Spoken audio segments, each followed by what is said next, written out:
What's up guys, David Falla here. Welcome to my channel, welcome to another tutorial. On today's tutorial, we're going to be doing a creative texture crop top.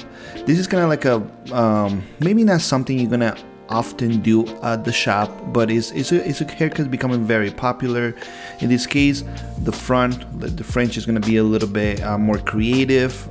You might have some people that will like it like that, some people might like it a little bit more straight, but you know, it's always good to learn different techniques and learn different haircuts, because you never know, you might be one day at work and you get a new client that wants that haircut, and if you know how to do it, that's a client that will stay with you, because most likely he's not gonna find a bunch of barbers that know how to do this type of haircuts, right? So that's what happened to me when I started cutting hair. I started doing haircuts that not other people could do, and a lot of my clientele right now is based on that, and be able to cut with scissors, be able to do their different things, different haircuts that other barbers cannot do, right? Or they don't know how to do, well, for whatever reason. So you know, that's kind of like how I build my clientele, and this clientele that will stay with me, because it's going to be hard for them to replace me because they don't know who else can do them, right? So that's something to keep in mind.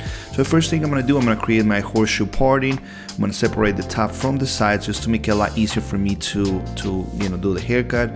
Right here I'm taking I would say a section. This is called block graduation. It's a block section on which you cut the perimeter that is going to create the connection between the top and the sides. This will allow me to start connecting everything and kind of give me a guide to where to stop with the clippers and where to begin with the scissors. You know, it's important to understand. This is a little bit more advanced technique, so I'm trying to like make it on a very easy way for you guys to learn, because I know many of you are beginners, so I want to make sure that I don't confuse you with what I'm doing. So right now what I'm doing, I'm creating very simple, just horizontal sections, starting from the back to the front. And you know, just this is one of the easiest ways to not get lost. You just gotta take small sections. I would say maybe the width of the comb, your section, so you're not over directing the hair and creating peaks, which is gonna make the hair kind of be uneven, right? So that's the most important thing. You can see the last guide in the front, I didn't cut it because that's when I'm gonna leave the fringe a little bit longer, so I can create that connection that I want to create, that nice creative fringe. So right now that's exactly what I'm doing. I'm gonna do, how you can see, I'm doing it like in a little angle, and it's gonna look super cool. You guys are gonna love the way it's gonna look. So now that I got the top cut, I got my perimeter cut, which is pretty much was the connection between the top and the sides. Then I'm gonna dry a little bit. It doesn't have to be fully dry, it just has to be a little bit dry so we can cut the machine. And right now we're gonna connect with the number 3. This is the great part about starting with the top, is that once you cut the top, you have your shape set up already. So it makes it super easy to just go ahead and blend from there. So all I'm gonna do, I'm gonna blend from a number 3, which is what I'm using right now to connect to that block graduation that I did. I'm just gonna fade down from a number 3 to a number 0, and pretty much that's it. You know, I think a lot of barbers complicate themselves too much by using like bigger guards. So some do like an 8 and a 6, and you know, which is nothing wrong with that. That's the way you do it. That's fine. If it works for you, great. But I think there's ways that can make it a lot easier for you. If you're looking for ways maybe to be more efficient at your job, or to like maybe change it up a little bit, maybe I recommend you to try something like this. One of the questions that I get asked the most is, "Oh, David, like, what's the best way to do something?" And there's no better way. There's so many ways to do the same. It's up to you to find what works for you, and if it works, do that. If it doesn't work, then maybe you need to change it up, right? So if what you're doing works, great. But if it's not working and you feel like maybe you're doing too many steps, or you know, you're getting confused or things like that, then change it up a little bit. You know, maybe try a technique like this, where you're gonna fade from a 3 to a 0, you know, instead of having to use all those guards. Or maybe wait to start with the top first and then, you know, fade down from there. You know, that could be another great technique for you. So, you know, like, there's many techniques. So here pretty much what I did my 0 guide. I'm gonna stretch out the fade as much as possible, so that's why my 0 is a little bit lower. And then now I'm using a number, it will be a half, because you know, is the machine with a lever open. That will be a half, and I created that guide. And then now I'm using my number 1 and creating another guide. So now I'm gonna have the 3, the 1, and the half, and the 0, right? Now all I gotta do is blend those together. So now I'm using a 1.5 to create another guide, and that's gonna be my 1.5 open. It's gonna connect with that number 3 right? I mean, I could use it too if I feel like I need to, but most of the time you're not gonna need to, right? You might be able to skip a couple of guards, especially if you already have experience. If you're new, you might want to go with step by step. So you might want to do like a 3, then a 2, then a 1.5, then a 1, then a 0. You know what I mean? Like 1/16. If you choose to do that, that's totally fine.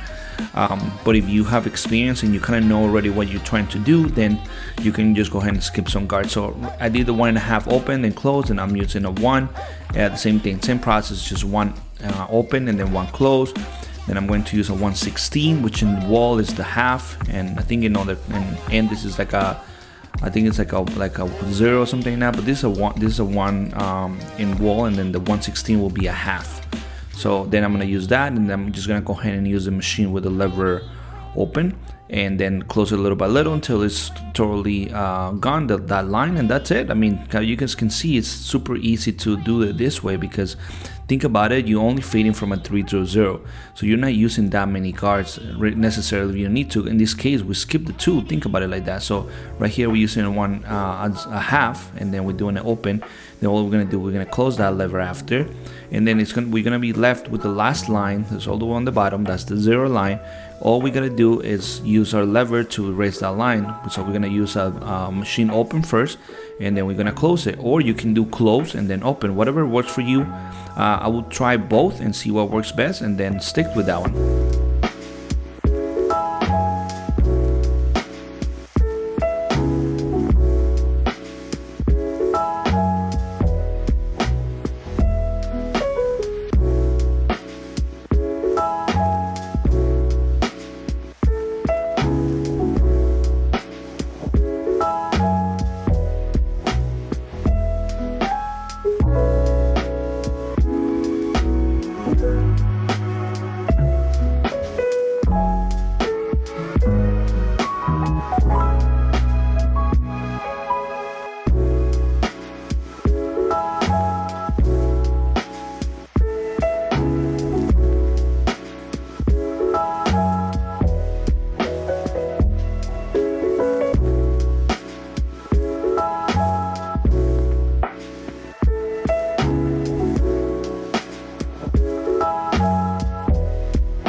And that's it, guys. That was the fade, and now right now we're gonna shape it up.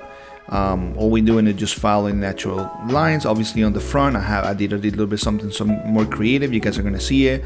All I'm doing right now is making sure everything is fully dry, and I'm gonna use the razor after applying shaving gel and putting a hot towel. And for some reason I couldn't find the rest of the footage, so to be honest with you guys, this video was recorded on November 2019. I just actually found the footage and I was, oh, this was a great video. I know I never added it. So yeah, for some reason the rest of the footage wasn't there, but pretty much on the top what I did, I actually textured the top a lot so it could have that movement, and then now I'm adding texture powder to just enhance that movement. But remember that you cannot just add texture powder to hair that has not been textured and expect it to have that movement. It's just not gonna work that way. Just keep that in mind. And that's it, guys. That's the video. This is a creative texture crop top. I think it looks great. I think it's just such a nice look. Maybe not for everybody, but for him definitely works. That's it, guys. Don't forget to subscribe and like it, and I'll see you guys on the next one. Take care.